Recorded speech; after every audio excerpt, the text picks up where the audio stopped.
साथियों नमस्कार, मैं धर्मेंद्र पालरिया स्वागत करता हूँ आप सभी का वंस अगेन। आज का वीडियो आपके लिए बहुत ही खास होने वाला है क्योंकि ट्रेनिंग का दूसरा चरण कल से शुरू होने वाला है। इसमें बात करेंगे वेरी इंपॉर्टेंट बातें आपसे होगी कि ये जानकारी आपके लिए चुनाव कराने में बहुत ही लाभदायक सिद्ध होगी। तो हमने एक नया वीडियो बनाया है आपके लिए, इसको आप ध्यान से सुनते हैं, सारी चीज़ों को फॉलो करते हैं, तो मतदान में गलती होने की संभावना 1% भी नहीं रहेगी। तो ये स्लाइड्स हमें कल ही मिली है, आइए इस वीडियो में बात करते हैं, क्या खास चीज़ें होने वाली है। तो ये ट्रेनिंग का एक पार्ट है मतदान के समक्ष चुनौतियों निवारण तथा मतदान समाप्त करने की प्रक्रिया ये हम जानेंगे आसानी से आप देखेंगे स्लाइड पे। तो आज के प्रशिक्षण में हम निम्न बिंदुओं पर जानकारी प्राप्त करेंगे, क्या-क्या चुनौतियाँ हमारे सामने आती है, उनका सॉल्यूशन कैसे ढूँढते हैं और विभिन्न प्रकार के प्रपत्र कैसे भरेंगे, पूरी ट्रेनिंग का सारांश भी हम लास्ट में बताएँगे और संग्रहण केंद्र पर सामान जमा कराने तक की बातें हम यहाँ आपके इस वीडियो में करने वाले हैं। वीडियो पूरा देखें आप लोग और लास्ट में इसको शेयर और चैनल को सब्सक्राइब ज़रूर करें। तो आइए बात करते हैं, मतदान के दौरान आने वाली विशेष प्रकार की क्या-क्या स्थितियाँ हो सकती है। कि कई बार हमसे चूक हो जाती है तो हम लोग इनको ध्यान रखेंगे तो एक भी गलती होने की संभावना एक 0% भी नहीं रहेगी हम लोगों से।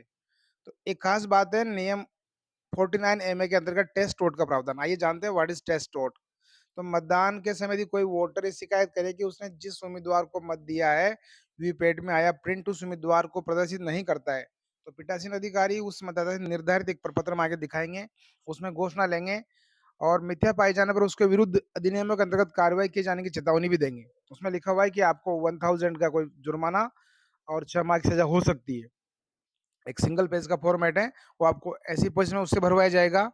अब 17 का रजिस्टर में उस मतदाता की प्रविष्टि पुनः की जाकर उसे पीठासीन अधिकारी, उम्मीदवार और पोलिंग एजेंटों की उपस्थिति में टेस्ट वोट दिलवाया जाएगा। क्या प्रावधान है इसमें? यदि शिकायत सही पाई जाती है तो पीठासीन अधिकारी, रिटर्निंग अधिकारी को तुरंत सूचना देंगे और उनकी जो आगामी निर्देशों के अनुसार कार्रवाई करेंगे। कोई मतदान रोकना है या क्या करना है, ये डिपेंड करेगा सेक्टर ऑफिसर या आप आरओ को सूचना देंगे।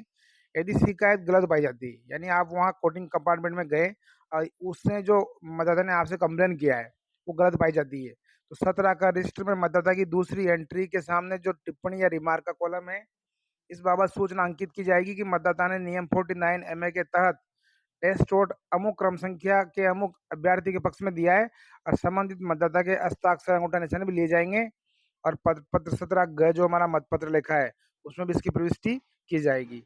ऐसा एक प्रपत्र है जो भरा जाना है टेस्ट वोट, ऐसा कोई केस आता है तो ये हिंदी में प्रिंट है, आप आसानी से लिख सकते हैं, इसमें सारी बातें पढ़ करके भर सकते हैं। अब आइए बात करते हैं चुनौती के मामले में निर्वाचक की पहचान और सत्यापन की प्रक्रिया का सत्यापन कैसे करते हैं हम लोग। चुनौती के मामले में निर्वाचक की पहचान और प्रक्रिया का सत्यापन क्या नजरअंदाज किया जा सकता है? मतदाता फोटो पहचान पत्र में मतदाता का नाम, कोई छोटी मोटी ऐसी विसंगतियां हैं तो उसको नजरअंदाज किया जाएगा बशर्ते उसकी पहचान स्थापित हो। मतदाता सूची में उल्लिखित मतदाता फोटो पहचान पत्र की क्रम संख्या में विसंगति को भी नजरअंदाज किया जाएगा, यानी छोटी सी ऐसी कोई मिस्टेक्शन को हम अवॉइड करके उससे वोट डलवा सकते हैं। अब आइए बात करते हैं चुनौती के मामले में निर्वाचक की पहचान और प्रक्रिया का सत्यापन, लिस्ट ऑफ एसडी वोटर। यानी एसडी वोटर कोई आता है तो क्या चीज हम फॉलो करेंगे? यदि किसी का नाम उपरोक्त श्रेणियों में से किसी एक में उल्लेखित है तो मतदाता के उपस्थित होता है मतदान के लिए, तो उसकी पहचान को सख्ती से, यानी उसको वेरिफिकेशन जो करेंगे बहुत माइन्यूटली करेंगे, यूं करना चाह रहे हैं। ऐसे मतदाताओं से पहले एक प्रपत्र 14 है उसमें भराया जाता है। ऐसे मतदाताओं के अंगूठे की निशानी मतदान रजिस्टर में अवश्य रूप से लेनी है, यानी उसे सिग्नेचर भी कराने हैं और उसे अंगूठे की निशान लेनी है, ये खास बात है एसडी का यदि कोई वोटर आता है एसडी सूची में से तो। चुनौती के मामले में निर्वाचक की पहचान और प्रक्रिया का सत्यापन, चैलेंज वोट जो हम कहते हैं। पोलिंग एजेंट किसी व्यक्ति की पहचान को चुनौती दे सकते हैं जब वो पीओ प्रथम के पास ही है और उनको लगता है कि ये वो वोटर नहीं है जो वो नाम या क्रमांक बोल रहे हैं। तो ऐसी प्रत्येक चुनौती के लिए उसे आपके पास यानी पीआरओ के पास 2 रुपए नकद जमा कराने होंगे। इसकी एक रसीद होगी, आगे बताएंगे, और आपको इस मामले की जांच भी करनी होगी। चुनौती के मामले में निर्वाचक की पहचान और प्रक्रिया का सत्यापन एक ऐसी रसीद का प्रारूप है जिसे आप भरेंगे और फिर आगे उसका इन्वेस्टिगेशन करेंगे। चुनौती के मामले में निर्वाचक की पहचान और प्रक्रिया का सत्यापन, चुनौती देने वाले व्यक्ति को प्रतिरूपण के दंड के बारे में चेतावनी दें। चुनौती वाले वोटरों की सूची में उसका नाम और पता दर्ज करें। फॉर्म 14 होता है, लिस्ट ऑफ चैलेंज वोट होता है वो, उससे हस्ताक्षर करने या अंगूठा निशान लगाने को कहें। यदि वो ऐसा करने से मना करता है तो उसे फिर वोट न देने दें। यानी वोटर को ये बात बोले, यदि वो हस्ताक्षर अंगूठा देने लगाता है, फिर उसको आप पीआरओ वहीं डिनाई कर सकता है वोट देने से। चुनौती के मामले में निर्वाचक की पहचान और प्रक्रिया का सत्यापन कैसे करते हैं, आइए जानते हैं। यदि चुनौतीकर्ता यानी जो एजेंट जिसने चुनौती किया उस वोटर को प्रथम दृष्टया साक्ष्य से अपनी चुनौती का समाधान प्रस्तुत करने में असमर्थ रहता है, तो उस चुनौती को नहीं मानेंगे और वैसे व्यक्ति को आप वोट देने देंगे। यदि चुनौतीकर्ता प्रथम दृष्टया साबित करने में सफल हो जाता है कि वो व्यक्ति प्रश्नांकित मतदाता नहीं है, तो मतदाता को चुनौती के खंडन के लिए साक्ष्य आप ये कहें कि उस वोटर को कि आपको क्या प्रूव करना है, क्या आपको डॉक्यूमेंट्स दिखाने हैं कि you are the real voter. यदि मतदाता साक्ष्य प्रस्तुत करे, यानी वोटर कोई आपको प्रूफ दिखा करके सिद्ध करता है कि उसका दावा सही है, उसे मत देने की अनुमति दें। चैलेंज फीस जो आपने जमा की थी एजेंट से, चुनौतीकर्ता से, उसे ले लें और सुसंगत रसीद के प्रतिपन्न पर जब्त राशि लिख दें। यदि वह दावा सिद्ध नहीं कर सका तो यह माना जाएगा कि चुनौती सिद्ध हो गई है। ऐसे मामले में चुनौती फीस वापस कर दें और संबंधित रसीद के प्रतिपन्न पर प्राप्ति लेने के हस्ताक्षर करवा लें। ऐसे मतदाता को मत देने से वर्जित करें और ड्यूटी पर तैनात पुलिसकर्मी को सौंपकर थाना अधिकारी को पत्र लिखिए। इसका एक प्रारूप है जो हम आपको बाद में बताएंगे। ये प्रारूप 14 है। अ, जो चुनौती वोट है, ऐसे कोई केस आते हैं तो उनकी एक सूची बनती है इससे। इसमें सिर्फ कॉलम है जिसमें आप जहाँ गए विधान वहाँ का नाम लिख दें और विधानसभा के लिए निर्वाचन और मध्य जो आपका वोटिंग स्थान है उसके उसका नाम, भवन का नाम और उसका संख्या क्या है वो आप लिख दें। फिर आगे कॉलम तो आसानी से आप भर सकते हैं। लास्ट में आपको तारीख डालनी है जो 25 तारीख को मतदान है और पीआरओ को सिग्नेचर करने हैं। आइए नेक्स्ट बात करते हैं निर्वाचक की आयु संबंधी घोषणा। प्रत्येक वोटर जिसका नाम मतदाता सूची में है वो वोट देने का अधिकारी है, किंतु उस निर्वाचक की आयु न्यूनतम मतदान 18 वर्ष से कम मानते हैं तो उसका आप निर्वाचक यानी 1 अक्टूबर 23 के संदर्भ में उसकी आयु के संबंध में कुछ घोषणा का एक प्रपत्र भरवाएंगे। ऐसे निर्वाचक से घोषणा प्राप्त करने के पूर्व उसको मिथ्या घोषणा करने के बारे में कोई जनप्रतिनिधि की अधिनियम की धारा 1950 के बारे में पढ़ करके उसे अवगत करा दें और मतदान समाप्ति के बाद इसी घोषणा एक लिफाफे में रखी जाएगी। यानी ये ऐसी घोषणा का एक ऐसा प्रारूप है जो अनुलग्नक अनुलग्नक 15 है, मतलब एनेक्चर 15 आप इसे बोल सकते हैं। निर्वाचक द्वारा आयु के संबंध में घोषणा, ये आप पढ़ेंगे तो आसानी समझ में आ जाएगा। उसके यहाँ अंगूठे हस्ताक्षर लेने हैं, उसके पिताजी का नाम लिखना है, निर्वाचक नामावली की भाग संख्या का कौन से पार्ट नया भाग संख्या का वोटर है, उसका निर्वाचक का क्रमांक यानी उसमें कौन से क्रमांक का वो वोटर है सब मेंशन करना है। अल्प आयु के ऐसे वोटर हैं तो उनके संबंध में ऐसा कोई एक एग्जाई सूची बनती है तो उनका ये पार्ट आपको भरना है। उन्हें कोई ने ऐसा इनकार करने से मना कर दिया, उसका एक पार्ट 2 भी है। आइए बात करते हैं निर्वाचक द्वारा मतदान की गोपनीयता भंग करना। यदि कोई मतदाता रिटर्निंग अधिकारी की चेतावनी के बाद भी मतदान प्रक्रिया का पालन नहीं करें और मतदान करने से मना करें तो उसे नियम 49 ए के अधीन मतदान से अनुज्ञात नहीं किया। इसका मतलब हुआ कि यदि वोटिंग कंपार्टमेंट में या कहीं उस बूथ के अंदर कुछ ऐसे रूल्स को फॉलो नहीं करता है तो आप कोई नियम है 49 उसके अधीन आप उसको वोट देने से मना कर सकते हैं। ऐसे मतदाता को यदि मतदाता पर्ची भी जारी कर दी गई तो वापस ले ले। जहां मतदाता को मत देने के लिए अनुज्ञात नहीं किया जाए तो मतदाता रजिस्टर प्रारूप 17 का के जो टिप्पणी रिमार्क का कॉलम है लिखकर पिटासी अधिकारी हस्ताक्षर कर दे, यानी उसको मत देने से अनुज्ञात नहीं किया, क्योंकि इसका आपको जो मतपत्र लिखा है 17C17 उसमें इसका मेंशन करना पड़ता है, कॉलम होता है इसका। ऐसे प्रकरणों के उत्तरवर्ती यानी इसके लाइन का मतलब है जो चौथे नंबर पे लिखी हुई है नेक्स्ट वोटर आएगा तो कोई अगली सीरीज बढ़ती जाएगी। प्रपत्र 17 में इसकी प्रविष्टि भी की जाएगी। ये जो मैंने बोला था बात, जो मतपत्र लिखा है पांचवी बात ये दर्शा रही है। अब आती है इंपॉर्टेंट बात, निर्वाचक द्वारा मत नहीं देने का विनिश्चय। यानी कोई वोटर दिन में मना कर दे कि मुझे वोट नहीं देना, पहले तो अपन ने मना किया था उसमें तो वो क्योंकि गोपनीयता भंग कर रहा था, अब खुद मना करे। देखो यदि कोई निर्वाचक मतदाता रजिस्टर 17 का में उसकी निर्वाचक नामावली संख्या संपूर्ण प्रविष्टि के बाद मतदाता रजिस्टर पर हस्ताक्षर अंगूठा करने के पश्चात अपना मत रिकॉर्ड नहीं करने का विनिश्चय करता है, यानी वो ये कहता है कि उसे मत रिकॉर्ड करने के लिए नहीं, मैं नहीं दे रहा, तो उसको आप बाध्य नहीं कर सकते। मतदाताओं के रजिस्टर में उसके संबंधित पृष्ठि के सामने अभियुक्ति के स्तंभ में यानी रिमार्क उसके सामने के रिमार्क के कॉलम में मत देने से मना किया, ऐसा कोई नियम 49 ओ 49 एम था, कोई नियम 49 ओ है। तो ये है मामला। निर्वाचक के हस्ताक्षर अंगूठे का निशान ऐसी टिप्पणी के सामने विवाद किया जावे, मतदाता के रजिस्टर के कॉलम 1 में उस निर्वाचक क्रम संख्या में कोई परिवर्तन नहीं होगा। इसका भी इंद्राज है ना, मतपत्र लेकर 17 ग में होगा। अब ये हुआ कि उसने कोई दिन में कोई वोटर ने मना कर दिया तो उसका तो सब समझा ही दिया आपको, और जो नेक्स्ट वोटर उसके बाद आएगा, जो आपने मत जारी कर रखा है सीयू में से, उसको नेक्स्ट वोटर दे लेगा। पर यदि इम्पोर्टेंट बात है, यदि अंतिम मतदाता मत देने से मना करता है, यदि law if the last voter denies, तो क्या करते हैं, ये प्रक्रिया गौर से समझना है आपको।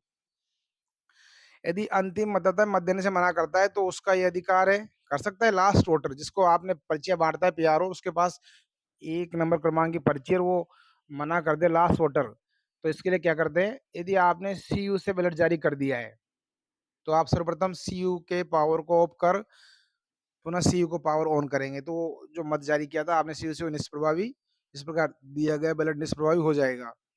एक प्रक्रिया समझा रखी पूरी।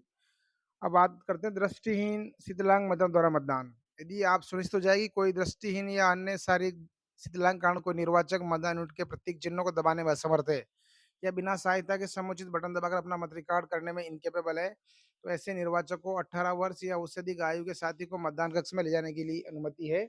अब यहाँ 2 कंडीशन है, तो जिसको साथी बनाएगा वो उसकी उम्र 18 वर्ष या उससे अधिक हो, और एक एक साथी एक बार ही किसी को असिस्ट करेगा।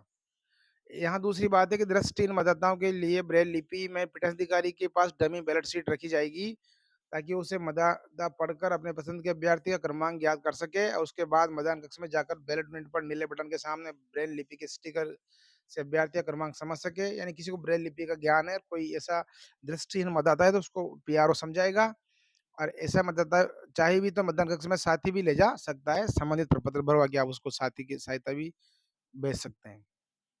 किसी व्यक्ति को एक दिन में किसी मतदान केंद्र पर एक से अधिक निर्वाचक के साथी के रूप में अनुज्ञा, इसका मतलब पॉइंट नंबर 3 का, कि एक व्यक्ति एक ही बार किसी को असिस्ट कर सकता है। साथी के रूप में अनुज्ञात करने से पूर्व उसको प्रपत्र कोई 12 है, उसमें घोषणा प्राप्त की जाएगी और ऐसे समस्त मतदाताओं का रिकॉर्ड प्रारूप 14 क में रखा जाएगा। ऐसे साथी की दाईं तर्जनी, खास बात जो लास्ट में लिखी हुई इंपॉर्टेंट है, कि साथी की दाईं तर्जनी पर स्याही लगाई जाएगी जबकि मतदाता के बाईं तर्जनी पर। पॉइंट नंबर 6 बड़ा इंपॉर्टेंट है। यानी मूल मतदाता के तो बाईं तर्जनी पर और साथी के दाएं हाथ की तर्जनी पर अमिट स्याही लगाई जाएगी। ऐसा प्रपत्र है जो आपको भराना है, और 14 क में इन सारे जैसे भी केस आते हैं उन सबकी एक जय सूची 14 क में बनानी है। आइए बात करते हैं टेंडर वोट, जिसको हम अंग्रेजी में टेंडर वोट बोलते हैं, हिंदी में निविदत मत बोलते हैं। यदि कोई निर्वाचक मत देने के लिए मतदान केंद्र पर उस समय आवे जब कोई व्यक्ति निर्वाचक के रूप में पहले से उसका मत दे चुका है, तो निर्वाचक की पहचान के बारे में समाधान होने पर उसे निविदत मत देने की अनुमति प्रदान की जाएगी। सीधी सी बात ये हुई कि एक छपे हुए मतपत्र होते हैं, वो आपको 10 या 20 की संख्या में मिलते हैं, और एरोक्रॉस मार्कशीट से ये बोर्ड लगता है। टेंडर मतपत्र छपा हुआ मतपत्र होगा, जैसा मतदान यूनिट पर प्रदर्शन के लिए उपयोग में लिया जाने वाला मतपत्र है। ऐसे मतपत्र के पीछे पीठाधिकारी हाथ से निविदित मतपत्र या टेंडर वोट लिखेगा। प्रारूप 17 क में इनकी एंट्री नहीं होगी, इंपोर्टेंट बात है, सब पोलिंग पार्टी सुन लें। प्रारूप 17 ख निविदित मतपत्रों की सूची में निर्वाचक का नाम और क्रम संख्या लिखकर हस्ताक्षर कराएगा। इसके निमित्त आपको प्रारूप 17 ख मिलेगा। मतदाता की एमिट से लगाई जाएगी, लेकिन 17 करिष्ठ में उसका इंदराज नहीं होगा, यानी टेंडर वाले का बिल्कुल भी 17 करिष्ठ में मेंशन नहीं करना है। मतदाता वोटिंग कंपार्टमेंट में जाकर एरोक्रॉस मार्कशीट की सहायता से इच्छित उम्मीदवार को मत अंकित कर मतपत्र गोपनीय रूप से पीठासीन अधिकारी को सुपुर्द करेगा, और पीठासीन अधिकारी उसे अलग लिफाफे में रखकर सीलबंद करेगा। ये टेंडर वोट का मैटर है।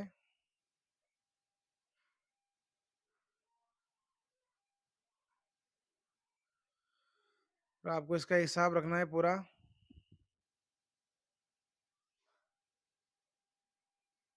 ये ऐसे कोई और भी केस आते हैं तो ऐसा कोई एक प्रारूप 17 ख है, जिसमें आपको उसको मेंशन निर्वाचक नामावली कौन सी क्रम संख्या थी, उस व्यक्ति का मतदाता रजिस्टर के प्रारूप 17 क में क्रम संख्या मतदान कर दिया गया है, वो भी मेंशन करना देखो इसमें। और निर्वाचक के अंगूठा हस्ताक्षर का चिन्ह आपको लेना है, और ये ऊपर की पूर्ति आप कर ही देंगे ऐसे अच्छा आसानी से।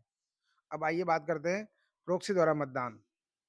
निर्वाचन कानून में संशोधन कर वर्गीकृत सेवा सीएसवी को प्रोक्सी द्वारा मतदान की सुविधा दी गई है। प्रोक्सी द्वारा मतदान के लिए मतदान केंद्र पर अधिकृत व्यक्तियों की सूची चिन्हित प्रति के अंत में, यानी वो परमिशन लेके कोई सूची बनती है पहले, कौन किसको प्रोक्सी में मतदान करेगा, तो एक सूची मार्क्ड कॉपी के पीछे लगी होती है, ये कहना चाह रहे हैं। प्राक्सी को सामान्य मतदाता के लिए विहित प्रक्रिया के अनुसार ही मतदान करावें, लेकिन ख़ास बात है कि जो पहले खुद का वोट देगा तो आप उसकी बाईं तर्जनी पे लगा ही देंगे, पर वो प्रॉक्सी के लिए मतदान करने आता है, तो अमिट स्याही बाईं तर्जनी के स्थान पर उसकी बाईं मध्यमा पर लगाई जाएगी। ये इम्पोर्टेंट बात है जो आया लिखी हुई है।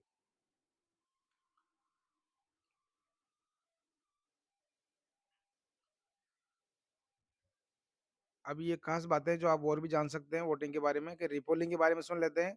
यहाँ सारी प्रक्रिया हुई रहती है जिससे कि सामान्य रूप से मतदान होता है। समस्त मतदाता मतदान में भाग ले सकेंगे और इसमें खास बात है कि जब पुनर्मतदान या रीपोलिंग होता है तो इस मतदान में मतदाताओं के बाएं हाथ की मध्यमा पर निशान अंकित करना है। बाएं हाथ की तर्जनी को नहीं देखा जाएगा क्योंकि पहले ही वो स्याही लगी हुई है। तो रीपोलिंग में बाएं हाथ की मध्यमा पर स्याही लगाई जाती है। That is the important thing. अब मतदान का समापन, ये आपको हम आगे बताएँगे कई सारी बातें हैं इसमें, जो आपको देखनी है, समझनी है और उस समय आपको समापन के लिए कुछ घोषणाएँ करनी है और वोटिंग मशीन कंट्रोल को बंद करना है। नियंत्रण इकाई पर क्लोज़ बटन दबाएँ, यानी लास्ट में आपको क्लोज़ बटन दबाना है कैप हटा के। जब क्लोज़ बटन दबाया जाएगा तो सीयू पर डिस्प्ले पर मतदान के अंत तक वोटिंग मशीन में दर्ज किए गए वोटर कुल संख्या वो दिखाएगा। इसको आप नोट कर लें। फॉर्म 17 सी के भाग 1 क्रम संख्या 6 पर दर्ज करें। बीयू सीयू तथा वीपैट को डिस्कनेक्ट करके अलग कर लें। सीयू के पिछले डिब्बे में पावर स्विच को ऑफ करके आपको केबल हटानी है और क्लोज बटन दबाने और पोल बंद होने के बाद रबर कैप को आपको लगा देना चाहिए वापिस। कई सारी बातें जो हम आपको ट्रेनिंग में सिखाएंगे और भी। क्लोजिंग दबाने के पश्चात इस तरह का डिस्प्ले आता है, ये आपको देखना है और मतदान समाप्ति के पश्चात इनको संबंधित कैरिंग बॉक्स में रख के और इस तरह से आपको मतदान समाप्ति के बाद बीयू, सीयू तथा वीपैट को अलग-अलग कैरिंग बॉक्स में रखें। कैरिंग बॉक्स को मोड़ बंद करें तथा एड्रेस टैग लगा दें इस तरह जो पिक्चर में दिखा रखा है। और फिर नेक्स्ट वीडियो में हम आपको बताएँगे कि कैसे आपको प्रपत्र भरने हैं, क्या-क्या प्रपत्र कैसे भरने हैं, किस काउंटर कौन सा जमा होगा, इसके लिए आप हमारा नेक्स्ट वीडियो का इंतज़ार करें और इस वीडियो को लाइक, सब्सक्राइब और शेयर ज़रूर करें। Thank you.